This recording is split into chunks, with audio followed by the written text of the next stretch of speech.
In addition to possessing the most coveted seat in the White House, the President of the United States of America is perhaps the most protected person in the world. Whether for state visits, diplomatic tours, political campaigns, or family vacations, their every action is thoroughly planned and orchestrated, leaving little room for error. Making football helmets, which also will be caught by the pool, is always a complicated process, especially for those directly involved, who must be mobile at all times in any location. Preparations for a presidential journey frequently include transferring the presidential state car, also known as the Beast, to the side of the mission. And because the Beast does not travel in the same aircraft as the presidential entourage, this task is performed by the workhorse of the United States Air Force. This heavy-duty transport aircraft, the C-17 Globemaster, is intended to carry a big payload of about 180,000 pounds and take off and land on harsh airfields or dirt strips. The U.S. Secret Service therefore employs C-17 to deliver the custom-built 20,000-pound presidential Cadillac alongside other limousines and heavily armored vehicles. As instructed by the White House Military Office, the White House Transportation Agency is responsible for the president's motor vehicle transportation needs, and when the president goes, so goes the presidential motorcade.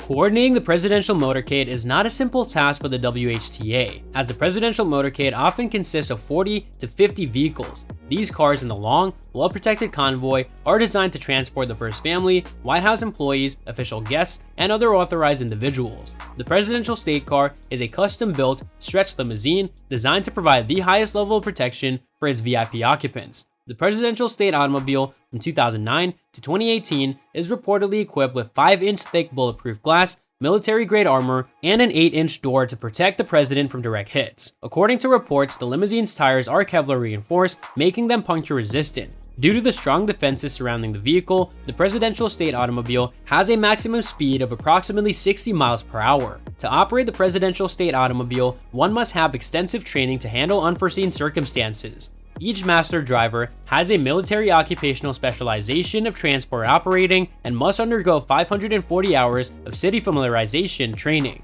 They take training quite seriously. Prior to the presidential inauguration processes, for instance, simulated attack training is undertaken to better prepare everybody engaged with protocols encompassing all conceivable possibilities. On the other hand, the Presidential Protection Division of the United States Secret Service is responsible for the monumental task of protecting the president. These operatives often receive extensive training in the combat and defensive use of guns. Those chosen to serve in the Presidential Protective Division will do so for a minimum of 6 years. In addition to ensuring that the presidential state car is in pristine condition, the Secret Service unit demolishes it when it has served its purpose. When the Beast is on the move, it is typically accompanied by a number of counter-assault team vehicles from the Secret Service, which, depending on the situation and location, can be altered to maximize safety. The route vehicle or pilot car is followed by sweepers consisting of police motorbikes and cars that clear the route. The lead car precedes the presidential state car and protects it by acting as a barrier. It is not uncommon to see multiple identical presidential state cars deployed as decoys in the event of an attack. Following the presidential state car is a modified SUV, nicknamed the Roadrunner, that can detect missiles and unmanned air vehicles, followed by backup vehicles carrying cabinet medical teams, press representatives, and a defense equipment truck. They must travel on short notice and demand a high level of mobility, flexibility, and transit alternatives, including air travel. Air Force One is currently a highly customized Boeing 747-200B with a 4,000 square foot interior that has been changed to fit the president's needs during the flight. Air Force One, designated VC-25A, has a range of 8,900 miles and can travel considerably further with aerial refueling. As of 2022, the aircraft retains its Raymond Loewy livery, which was initially debuted in 1962 on the first jet aircraft built expressly for the president. The modified Boeing 707 with the designation VC-137 was introduced under the presidency of John F. Kennedy. This historically valuable aircraft is currently being maintained in Ohio at the National Museum of the United States Air Force. Marine Helicopter Squadron 1, or HMX-1 of the United States Marine Corps, would operate the famed Sikorsky VH-3DC King or the VH-60N, which will be designated Marine 1 for travel to inaccessible locations.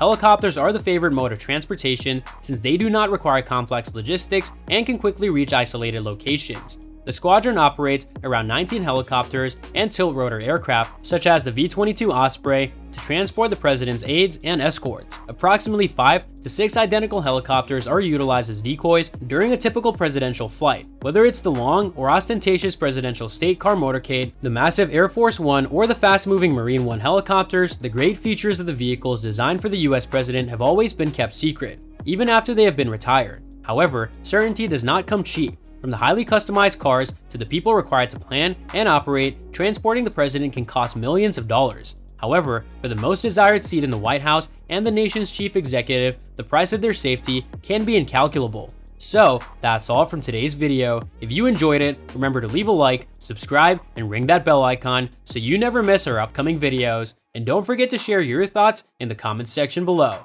Stay tuned, and we'll catch you in the next video.